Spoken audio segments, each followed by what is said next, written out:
Could this be the best foundation of 2025?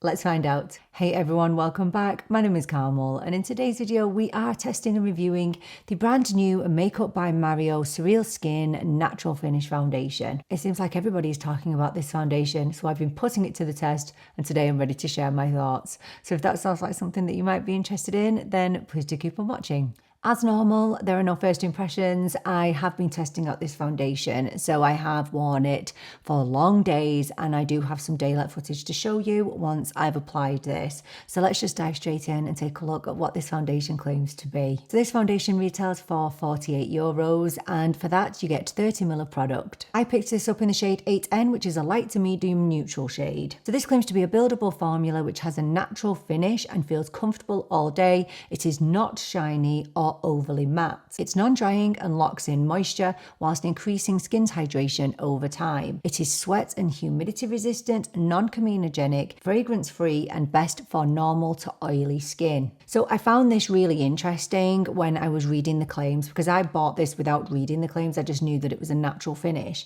and it doesn't actually claim to be good for dry skin, which hey, I have really dry skin. So I actually tested this out without actually knowing that. This foundation is available in 32 shades, and I went for 8N, and honestly, I was really worried that this would be possibly too dark for me. I know I've shown you the swatch there, but actually, you know what? It's pretty perfect. It's a pretty perfect match. And although I have olive undertones, because I have more of a neutral olive undertone, this really does suit my skin tone well. So I am going to show you some comparison swatches to some other foundation shades that I have, so I'll just insert them for you now.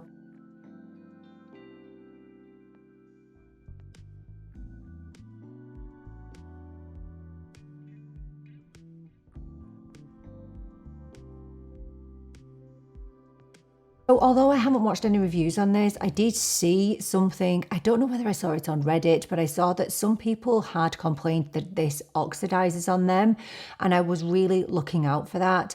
You might be able to tell better watching me, but I haven't noticed any oxidizing with this, but I don't remember where I saw it, but somebody had said that Mario had explained that this isn't oxidizing, this is just the foundation adapting to your skin, or something along those lines. I could be completely making that up. If I can find where I read that, I will pop it up on the screen. In terms of how I've prepped my skin, I've just used my ordinary Charlotte Tilbury Magic Cream, but I have been alternating between using the Charlotte Tilbury Magic Cream and my normal Embryolisse. These are the two that I use on a daily basis, depending on how I feel. And I do know that people are going to be asking me whether this foundation is similar to the new Natasha Denona Foundation, so I will talk a little bit about that at the end. Just a quick word on the packaging. Another very heavy glass bottle. Honestly, I can take or leave glass bottles because I've been very well known to smash them. Yeah, on occasion, I definitely have. Right, let's get this hair out of the way. So no specific primer for today, and I'm going to apply with my BK Beauty A101 brush. So this is the shade.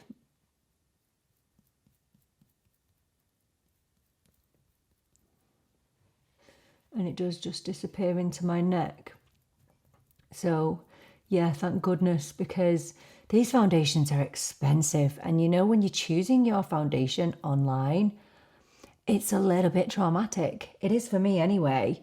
Now, I never used Mario's other foundation, which is it's called SurrealSkin as well, isn't it? But it's a luminous foundation. And honestly, I think the only reason that I never tried that is because Mario wasn't available over here at the time, so I just never picked it up. But now it's available at Sephora, so I think I just missed the boat with that one, so I can't compare, unfortunately. So you can see there how it just literally melts into the skin, and yeah, the colour is really good. So I'm just going to dip in slightly. This is a very buildable foundation. I will show you before and after, but obviously I've got quite a few things to cover, especially on my forehead, my hyperpigmentation. I've got redness, rosacea on my cheeks, but it's not too bad today. And my skin is feeling fairly hydrated. So, you know, we're giving the foundation a good run, a good start. I'm not bringing this underneath my eyes because that's where I'll be putting my concealer. So, you know, don't be thrown off by the dark under eyes. So that's just one side done. That's one side with nothing. And it really does look fairly natural, doesn't it? Although it's not completely invisible. I don't agree that it just looks like your skin, but it's as natural as you're really going to get with a foundation, and a medium coverage foundation at that. Now I've only used, I'd say, about half a pump there, but it just blends really nicely, and I feel like it is really blurring as well. Right, let me get it on the other side. I'm just going to pump out half a pump. And this foundation is really runny. It has a lovely fluid consistency, which makes it really easy to blend. Okay, so there we are with both sides done. So that's the first side, all dried down. And that's the side that I've just done. And honestly, there is no tackiness with this foundation. It sets down, yeah, no tackiness. Whereas I feel like with the Natasha Denona foundation, there was that slight tackiness there for a while. So in the claims, it says that it's not overly matte, but it's not overly shiny either. And I would say that that is so accurate down to a T. I would actually describe this as a satin foundation in my experience. So let me just pop a little bit of concealer on, and then I will show you before and after. So I'm just going to go in with my Fenty concealer. I think this is the shade that's too light for me, but it's fine. This is the shade 225. I don't know what I've done with my other shade. Anyway, it's okay. We'll make it work. This is my BK Beauty A506. Just give it a little blend. I always think that if your under eyes are not done, it just completely throws your whole complexion off.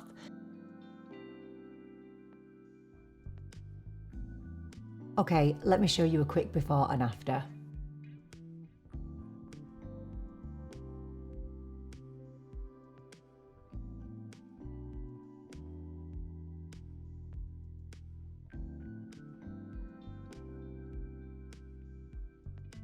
Let's pop a little bit of bronzer on. Obviously we're going in with this, which is my all-time favorite bronzer on the planet.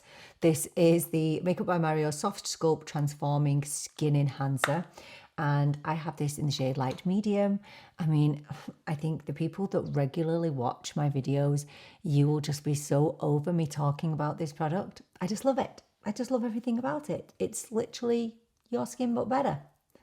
I don't actually have many Mario products for the same reason that I explained at the start, that I couldn't get hold of it here. So if I can't get hold of something, or if it's difficult, I don't want it. But now it's at Sephora.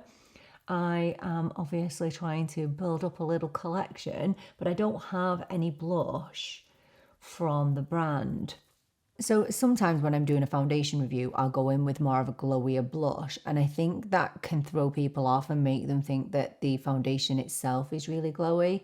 So I'm going to go in with a satin blush today, and I'm going to go in with this from Morphe. This is the Cheek Thrills in the shade Blind Date. I just love this. If you've not tried the Morphe Cheek Thrills yet, you really should. It's so good. But it's got a lovely satin finish, so it's not going to make my skin look overly glowy, and then you think that it's the foundation when it's not. So nice. Oh my gosh, so nice. Okay, so I'm not going to powder my face today. I really do avoid doing that during a foundation review. So instead, I'm just going to go in under the eyes with the Makeup by Mario. This is the SurrealSkin Soft Blur Setting Powder. I have this in the shade Neutral Light. This is a fantastic powder. I'm just going to go in with my old Morphe brush. People always ask me what this is called. It's just an angled eyeshadow brush, and it's about 1,000,000 years old. Look at it. Look at this. You see? It's all chipped. Yeah, that's because it's loved. It's loved and well used. It's so gorgeous, this. Oh my gosh. I've already got some lippy on, but I'm going to pop on some of my Beauty Pie Wonder Gloss over the top. It's a lip oil. So I'm just going to pop a bit of that on. Oh, I love the smell of this.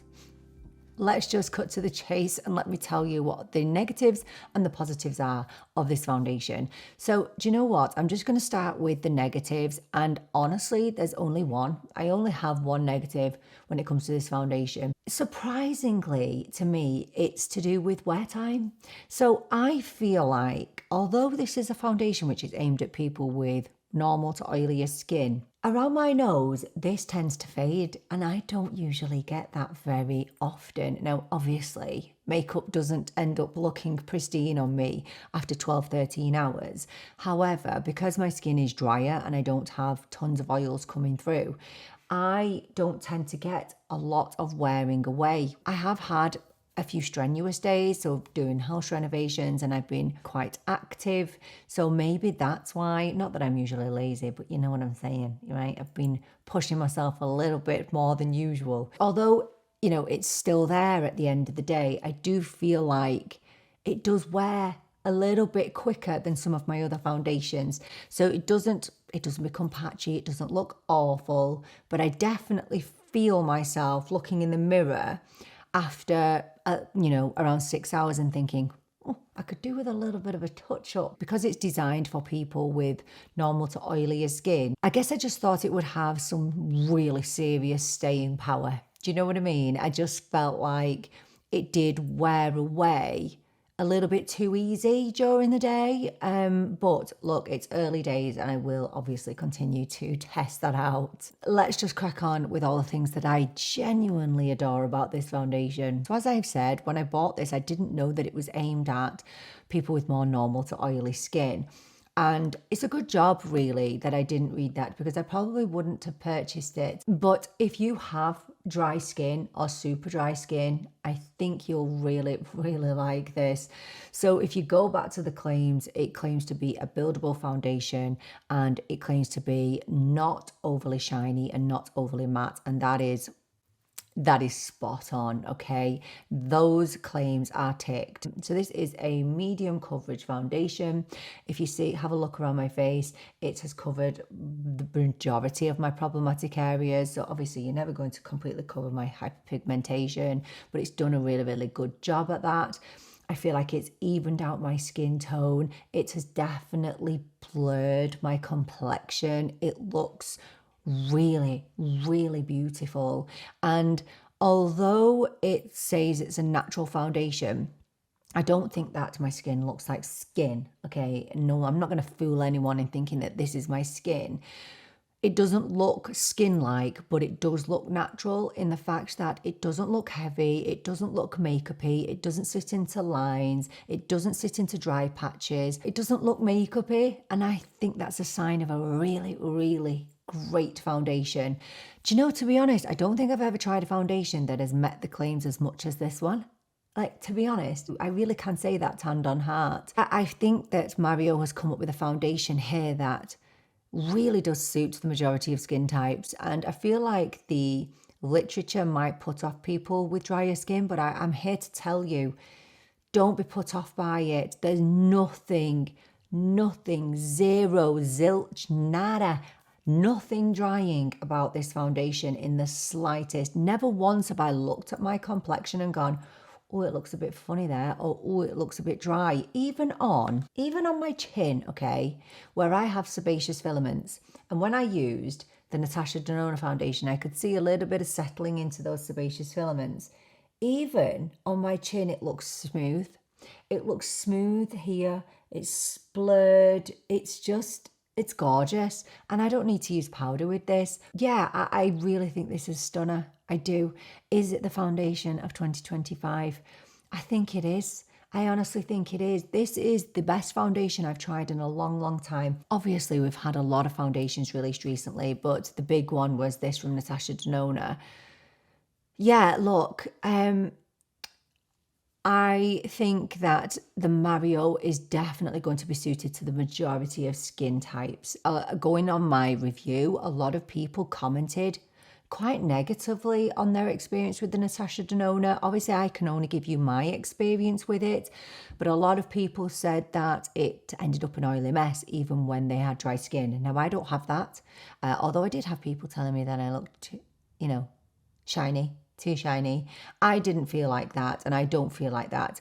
If I want a glam foundation, I'm going for this. It really reminds me of my House Labs foundation, but it's not without its issues. It does sit into my lines, and I don't find it particularly blurring. This really does tick the majority of boxes. And in relation to the wear of this, I think I just need to keep wearing it, which I am doing. You know, I am only 4 days in. I really think that Mario has knocked it out of the park with this one. Genuinely. Yeah, I'm really, really impressed. So I can definitely, hand on my heart, recommend this to you. It really is. It's pretty flawless. So please do let me know, have you tried the Makeup by Mario? What do you think of it? Have you had success with it? Or is it a bit of a fail for you? Let me know everything down in the comments. Thank you so much for joining me for this video. I so appreciate you being here with me. I'm really looking forward to seeing you in the next video. But until then, take care and bye for now.